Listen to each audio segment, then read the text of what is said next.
તો ત્રિકોણમિતિનું સારું એવું રિવિઝન આપણે કરી લીધું છે એટલે હવે સંકલનમાં વિકલન તો શીખી ચૂક્યા છીએ પણ વિકલનમાં સંકલનમાં થોડી આપણી ગ્રીપિંગ વધારે સારી આવી જશે.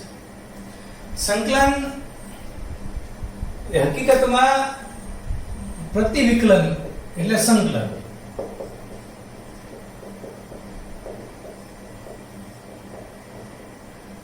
હવે જેમ આપણે વિકલન કરીએ છીએ તો એની કેમ વિધેયનું પ્રતિવિધેય એમ પ્રતિવિકલનની ક્રિયાને સંકલન કહેવાય. દાખલા તરીકે તમે જાણો છો કે d/dx x⁻n+1/n+1 મારે જો વિકલન કરવું હોય તો આ અચળ 1/n+1 આમના d/dx x⁻n+1 1/n+1 આમના તો આ ઘાતાંક આગળ આવે n+1 x⁻n+1 -1 કેન્સલ x⁻n+1 -1 એટલે કે x⁻. હવે શું થાય કે 11 નો લેક્ચર લીધા પછી 12 નો લેક્ચર શરૂ કરીએ ને એટલે થોડા સ્ટેપ વધારે લખાઈ જાય પણ આ તમને હવામાં મેં સમજાવ્યું હોય તો સમજાઈ જાય કે આનું x⁻n આવે 12મા વાળાને સમજાઈ જાય. તો આનું વિકલન x⁻n થાય છે એટલે ખાલી આનું વિકલન જ ન થાય. અહીંયા દાખલા તરીકે +1 હોય ને આમ તો આનું વિકલન વત્તા 1 નું વિકલન 1 નું વિકલન હંમેશા 0 હોય એટલે કે +2 હોય ને તો એ 0 જ થાય, +3 હોય ને તો એ 0 જ થાય, +c હોય ને તો એનું વિકલન 0 જ થાય. એટલે કે અહીંયા ગમે એ હોય આનું વિકલન ફાઇનલ x⁻n થાય. તો આ જે વિકલનની ક્રિયા છે આની ઊંધી ક્રિયા એટલે x⁻n dx જેમ કે આ છેદમાં dx આવતું હતું તો ઊંધી ક્રિયા અંશમાં dx અને આ સંકલનનું ચિહ્ન છે. જે રીતે અહીંયા વિકલનનો d હતો ડિફરન્શિએશનનો એમ આ ઇન્ટિગ્રેશનનો I છે. This is not S for સંકલન. એટલે 1-2 વર્ષ પહેલા એક મસ્ત વિદ્યાર્થી હતો હું નામ નહીં આપું કારણ કે બહુ ફેમસ હતો છે તો એમ તો નહીં છે તે કે સર સંકલનનો આ છે પણ આ રોમન I છે આવી રીતે જે એ લોકો I કરે ને આમ તો integration no I dx x⁻n તો આનું સંકલન થાય x⁻n+1/n+1 c. c એટલે કોન્સ્ટન્ટ અચળ. તો આ એક પહેલા સૂત્ર પરથી સંકલનની સ્ટાઇલ મગજમાં આપણા ઘૂસી જાય કે અહીંયા જે જવાબ છે એનું વિકલન અહીંયા હોય એટલે આપણે સંકલનનું જે સૂત્ર લખ્યું છે એ સાચું છે. વિકલન એક્યુરેટ હશે એને સંકલનમાં ક્યારે ભૂલ નહીં થાય. તો આ તો આપણે વાત કરતા કરતા પહેલા સૂત્રની વાત કરી તો આ રીતે સંકલનના બધા જ સૂત્રોની વાત કરીએ આપણે. સેકન્ડ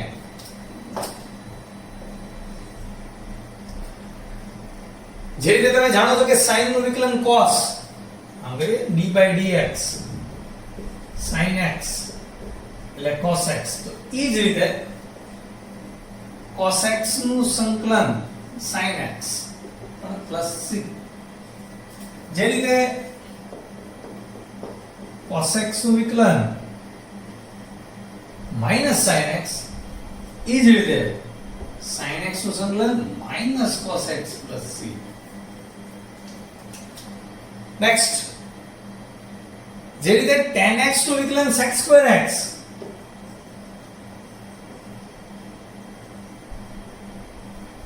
તો sec²x નું સંકલન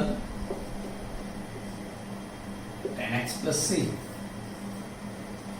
તો cot x નું વિકલન -cos x²x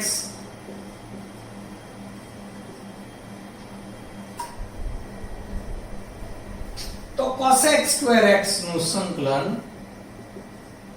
-cot x + c. Next sec x નું વિકલન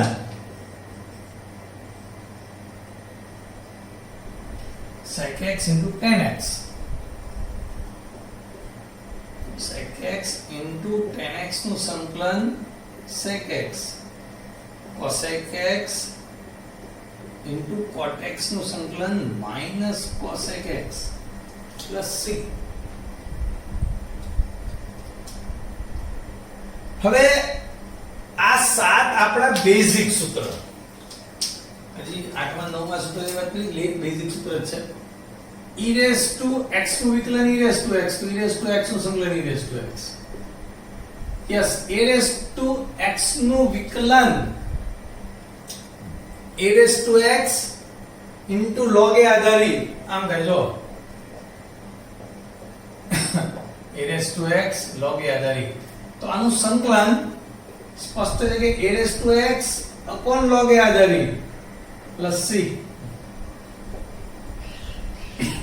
ચોખ્ખી વાત છે કે આનું સંકલન હું કરું, આ તો અચળ છે, છેદમાં આવી જાય. તો એ 9 સૂત્ર છે એને આપણે બેઝિક સૂત્ર કહેશું.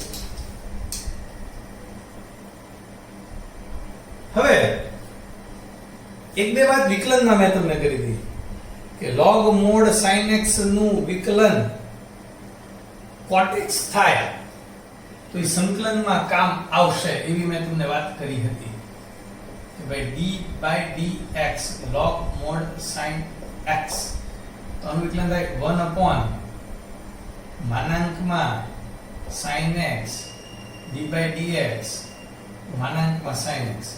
હવે ચોખ્ખી વાત છે કે જો આ sin ધન તો આ sin ધન, આ sin ઋણ તો આ sin ઋણ, એટલે માઈનસ માઈનસ પ્લસ, એટલે માનાંકનો મતલબ કઈ રહેતો નથી.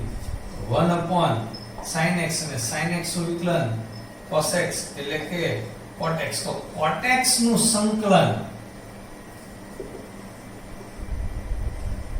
cot x dx બરાબર log mod sin x plus c, અને એવી રીતે tan x નું સંકલન log mod not a cos x but a sec x plus c.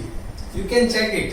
તમે આનું વિકલન કરો તો log sec x શું થાય 1 upon sec, અને sec નું sec x into tan x, તો આવી ગયો tan x જવાબ. આનું વિકલન અહીંયા હોવું જોઈએ. જ્યારે સંકલનમાં ડાઉટ જાય ત્યારે આ રીતે ચેક કરીને સૂત્ર વેરીફાઈ કરી લેવાનું. શરૂઆતની વાત છે, પછી તો તમારી સ્પીડ આવી જશે ને બધા સૂત્ર ફટાફટ યાદ રહી ગયા હશે, એટલે કોઈ ચિંતા જ નથી. આ જ રીતે બીજા બે સૂત્ર છે, એને તાત્કાલિક ઇન્ટ્રોડ્યુસ નથી કરતા. આ એક સૂત્રને ઇન્ટ્રોડ્યુસ કરી દઈએ આપણે કે 1 upon x એટલે કે log mod x plus c. log x નું વિકલન 1 upon x, તો હવે log mod x નું વિકલન કરીએ તો 1 upon mod x d by dx mod x, એટલે mod x નો મતલબ તમને સમજાઈ ગયો છે કે ભાઈ આ ધન હશે તો આ ધન હશે, આ ઋણ હશે તો આ ઋણ હશે, એટલે પ્લસ થી જોવાનું 1 upon x. કારણ કે આનું વિકલન કાં તો 1 થશે અથવા -1 થશે, અને આ x થશે તો -x થશે. જે માઈનસ હશે એ બંને સાથે જ ક્રિયા થવાની, પ્લસ ની સાથે જ ક્રિયા થવાની. 1 upon x જવાબ આવશે. આને બેઝિક સૂત્ર તરીકે રાખીએ અને આપણે થોડાક દાખલાની પ્રેક્ટિસ કરીએ, પણ એક નિયમ શીખ્યા પછી પ્રેક્ટિસ કરીએ.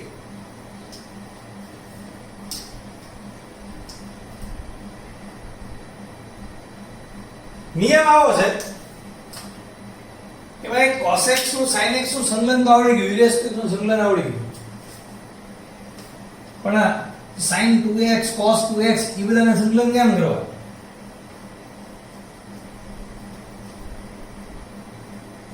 આ નિયમ આપણે સાબિત કરશું એકાદ લેક્ચર પછી. cos 2x નું સંકલન એટલે કે જે રીતે ચેઇન રૂલ હતો વિકલનમાં, એમાં અહીંયા સંકલનના નિયમો છે. એક જ નિયમ નથી ચેઇન રૂલ ની જેમ, અહીંયા ઘણા બધા નિયમ છે, 2-3 નિયમ છે અને બધા અગત્યના. પહેલા તો cos નું સંકલન sin. જો વિકલન યાદ હોવું જોઈએ કે sin નું cos, sin નું વિકલન cos, cos નું minus sin. વિકલન યાદ હોવું જોઈએ કે sin નું વિકલન cos એટલે cos નું સંકલન sin. cos નું વિકલન માઈનસ sin એટલે sin નું સંકલન માઈનસ cos. વિકલન યાદ હોવું જોઈએ. તો આનું સંકલન થાય sin 2x પણ x નો સહગુણક હશે એ છેદમાં આવશે +3. This is the rule. Never forget. x નો સહગુણક છેદમાં. જેમ કે e raised to 9x dx, તો e raised to x નું સંકલન e raised to x, but never forget 9 + 3. x નો સહગુણક છેદમાં આવશે. ઓકે, આપણે ડાયરેક્ટ એક્સરસાઇઝ જે છે NCERT ની પહેલા એક્સરસાઇઝ પૂરી કરવાની છે, પછી જબરદસ્ત JEE ની પ્રેક્ટિસ થશે. સદિશના ચેપ્ટરોમાં એટલે બાકી રાખ્યા છે કે એ થિયરિટિકલ ચેપ્ટર છે, ઈ અને સંભાવના. તો ઈ ચેપ્ટરો ની પ્રેક્ટિસ જેટલી છેલ્લે થાય એટલું આપણને યાદ રહે એન્ડ સમયમાં. એટલે થિયરિટિકલ ચેપ્ટરો છેલ્લે રાખ્યા છે, પણ સંકલનમાં તો આપણે સાથે સાથે JEE ની પ્રેક્ટિસ કરતા જશું. એપ્લાઇડ ચેપ્ટરો છે. ઓકે, તો 7.1 આપણી NCERT ની એક્સરસાઇઝ છે અને એક એક દાખલાની વાત કરીએ. નીચે નાના સંકલન મેળવો. જો આપણે આપણી રીતે ગણશું, ઈ લોકોએ અલગ રીતે સોલ્યુશન આપ્યા હશે, પણ આગળના સ્વાધ્યાયમાં એટલે 7.2 માં પાછા આપણે જે અત્યારે નિયમથી ગણી રહ્યા છીએ ને એ નિયમ આવી ગયો હશે. તો આપણે પહેલેથી જ નિયમ એપ્લાય કરશું. પહેલો દાખલો sin 2x dx. sin નું સંકલન -cos 2x, but never forget 2 + c. Second cos 3x જાતે ગણતા. Third e raised to 2x જાતે ગણતા. Fourth ax + b all square dx.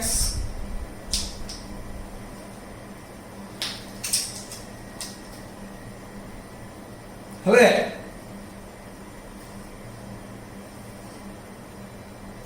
ax + b એટલે કે e x ની એટલે કે કૌંસનો વર્ગ આની n ઘાતાંક આની જેમ વર્તે. n + 1/n + 1 ફિઝિક્સમાં તમે એનો ઉપયોગ કરતા હશો તો ax + b નો ઘન થઈ જાય 2 + 1/2 + 1. પણ x નો સહગુણક છેદમાં આવે એટલે કે નેવર ફોરગેટ a + c. એટલે સીધો જવાબ આવે ax + b નો ઘન upon 3a + c. Direct answer. નહીં તો જો આ નિયમ ન આવડતો હોય ને તો એટલી બધી મહેનત થાય. તો શું થાય મહેનત તમને બતાવો. પહેલાનું વિસ્તરણ થાય a2x2 abx b2 dx. a2 આમ નામ, x2 નું સંકલન, ab આમ નામ, x નું સંકલન, b2 આમ નામ, 1 નું સંકલન. a2 આમ નામ x/3 b આમ નામ x ની એક ઘાતાંક એટલે કે x નો વર્ગ ના છેદમાં 2 b2 આમ નામ અને 1 નું સંકલન x. અને આ બધાનો આનો c, આનો c2, આનો c3 એટલે બધાનો ભેગો c. એટલે સાથે સાથે આ મેં બીજી રીતે એટલે કરાવી કે આવું પણ તમને આવડી જાય. આગળના દાખલામાં આવો વિચાર આવે તો તમને નવું ન લાગે. અને 1 નું સંકલન x, કારણ કે x નું વિકલન 1. 1 નું સંકલન ની પણ વાત થઈ ગઈ સાથે સાથે. બસ તો પછી તમારે આ જવાબ આવે. પછી તમારે આ જવાબ લાવવો હોય તો જો આ 2 કેન્સલ, 3 નો લસા લેતા a ઘન x ઘન 3abx2 3b2x પ્લસ અહીંયા c હોય તો અહીંયા c કેમ એટલે આખા ના છેદમાં એટલે કે 3 આપણે c ની સદનથી ગુણાવીએ એટલે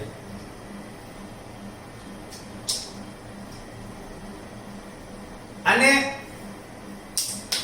3 વડે ગુણી 3 વડે ભાગો એ a2 છે ને એટલે પછી એમાંથી રસ્તો નીકળે અને આની જેવો કંઈક જવાબ આવે.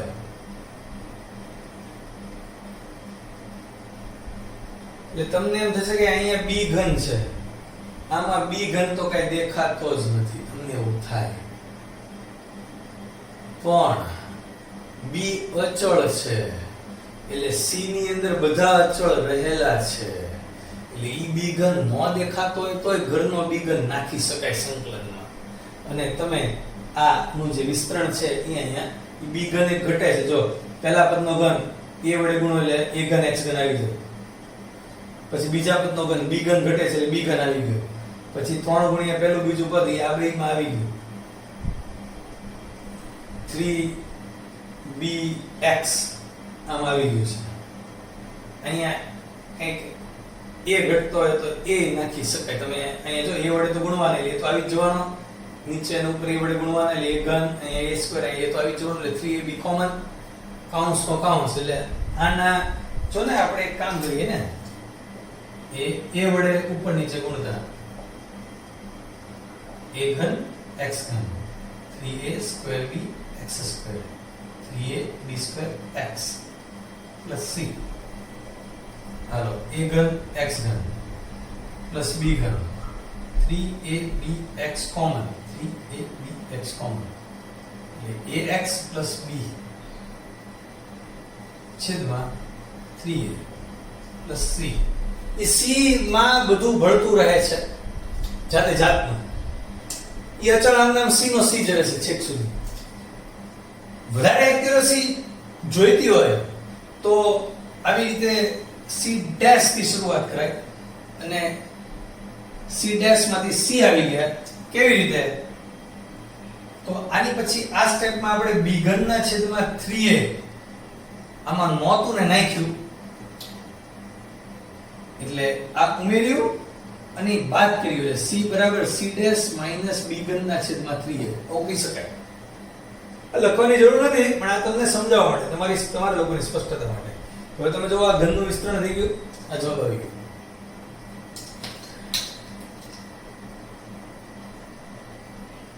x નો સહગુણક છેદમાં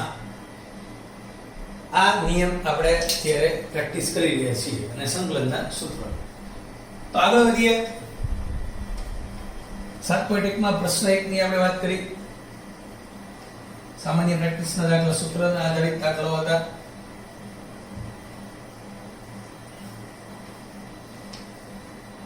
નેક્સ્ટ પ્રશ્ન 1 એટલે કે પહેલા 5 દાખલાઓ. એમાં પાંચમો દાખલો હજી ગણિત નાખ્યા આપણે.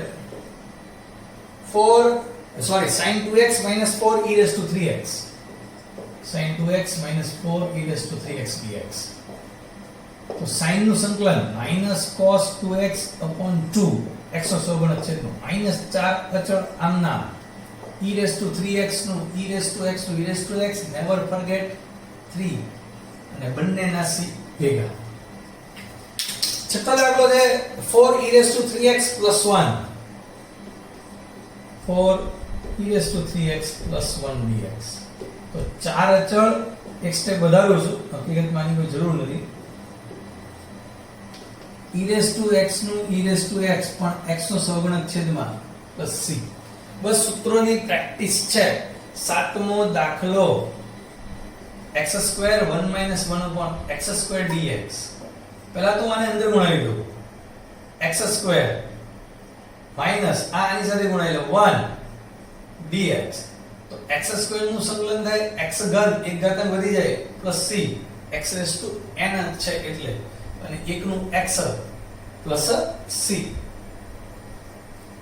નેક્સ્ટ આગળ વધતા જઈએ.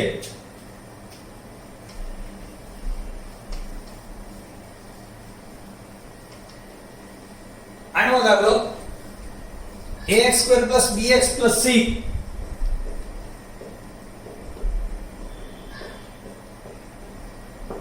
તો આથી જાય જો વધારે સ્ટેપ કરવા હોય તો ax² dx. હકીકતમાં આવો કઈ સ્ટેપ કરવાની જરૂર નથી, આનો કોઈ માર્ક નથી. આપણે ઈ લેવલે પહોંચી જશું કે આ તો તમે સીધું આમ a અચળ x² dx આ સ્ટેપ એ નહીં લખો. b અચળ x dx c અચળ 1 dx.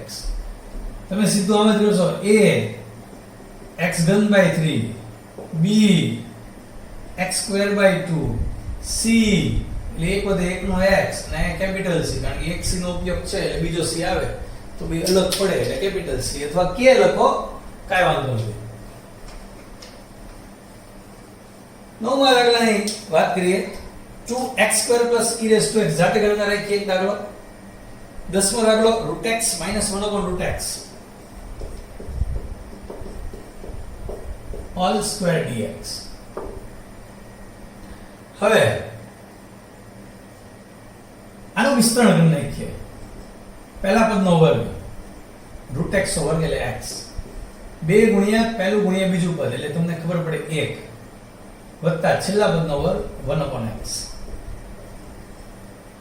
તો x ની એક ઘાતાંક એટલે x નું સંકલન થાય x² ના છેદમાં 2. 2 અચળ 1 નું સંકલન x. પણ 1/x માં હંમેશા યાદ રાખજો this is log mod x + c. ત્યાં એવું ન કરવા દાદા. આમ 1/x dx એટલે x ની -1 dx એટલે કે x ની -1 વત્તા 1 ના છેદમાં -1 વત્તા 1 એટલે x ની 0 ના છેદમાં 0. તો એ ખેલી જશે 1/x this is log mod x. વિચાર આપણને 1/x નો અલગથી આપી ગયેલ છે જ. નેક્સ્ટ 11મો દાખલો. એક દાખલાની રકમ લખું છું. x3 + 5x² - 4.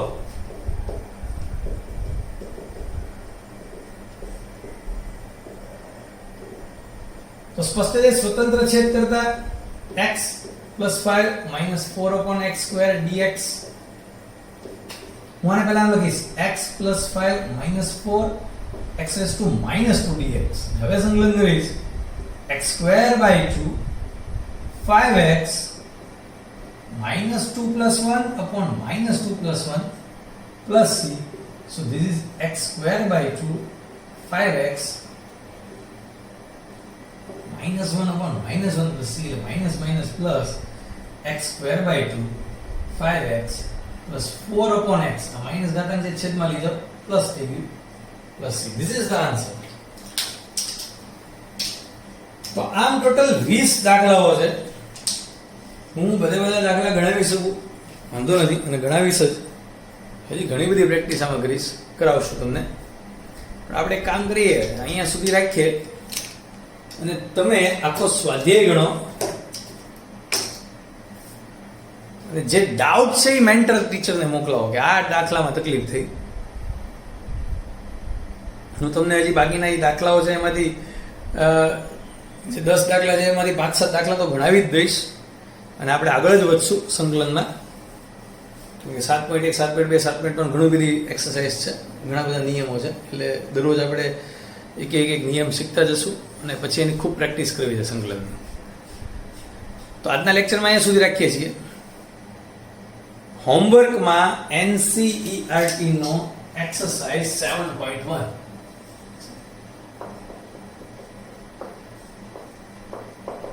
જાતે ગણવો. પછી જો એમાં નો આવડે તો મટીરીયલનો ઉપયોગ કરવો. કેટલા દાખલાઓ છે? 20 દાખલા છે. 20 માંથી 7 દાખલા નો આવડ્યા તો મટીરીયલ માંથી 7 દાખલાને પહેલા વાંચીને સમજો, મટીરીયલને એક બાજુ મૂકો, ટેક્સ્ટ બુક લ્યો અને હવે એ 7 દાખલા એક સાથે ગણો. આ સિસ્ટમથી હોમવર્ક થવું જોઈએ. તો સંકલનમાં વાંધો નહીં આવે. હેવી વેઇટેજ ચેપ્ટર છે. વિકલનની જેમ જ વિકલન ને સંકલન 50% ગણી શકાય. JEE માં, ગુજકેટમાં, NCERT માં. અહીંયા સુધી રાખીએ છીએ.